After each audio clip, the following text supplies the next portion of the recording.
সততা নিষ্ঠা এবং আমার সমস্ত শক্তি দিয়ে এই বিয়ানীবাজার গোলাপগঞ্জের জনগণের আজীবন সেবক হয়ে দাস হয়ে থাকবো। বন্ধুগণ, আমার জীবনের আর কোন স্বপ্ন নেই, একটাই স্বপ্ন, আমার এলাকার অবহেলিত জনগণকে আবার আমাদের ঐতিহ্য ফিরিয়ে আনা, সেটাই আমার স্বপ্ন।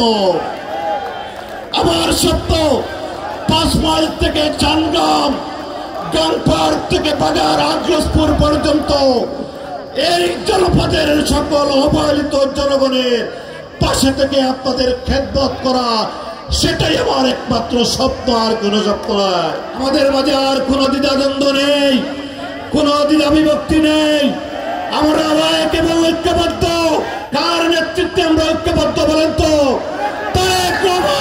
তারেক রহমানের নেতৃত্বে আমরা ঐক্যবদ্ধ, দানের শীষের নেতৃত্বে ঐক্যবদ্ধ।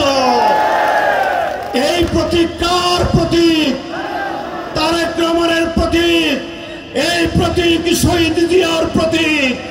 এই প্রতীক বেগম খালেদা জিয়ার প্রতীক। এই প্রতীক এমিলিয়াস আলীর প্রতীক। এই প্রতীক আমাদের সিলেটের কৃতি সন্তান সাইফুর রহমানের প্রতীক। প্রিয় নেতৃবৃন্দ, এই প্রতীক 17 বৎসরে যারা রক্ত দিয়েছে, যারা শহীদ হয়েছে, সেই শহীদদের প্রতীক। এই প্রতীকের সাথে যারা বেইমানি করবে, সিলেটের বাড়িতে জনগণের কাছে তারা প্রত্যক্ষত হবে। বন্ধুগণ, প্রিয় নেতৃবৃন্দ, আমি ব্যক্তি ইমরান নই, এই দল, আমি একজন তৃণমূলের মানুষ। তৃণমূল থেকে আমাকে আমার নেতা মূল্যায়ন করেছেন, আমার জনগণ মূল্যায়ন করেছেন।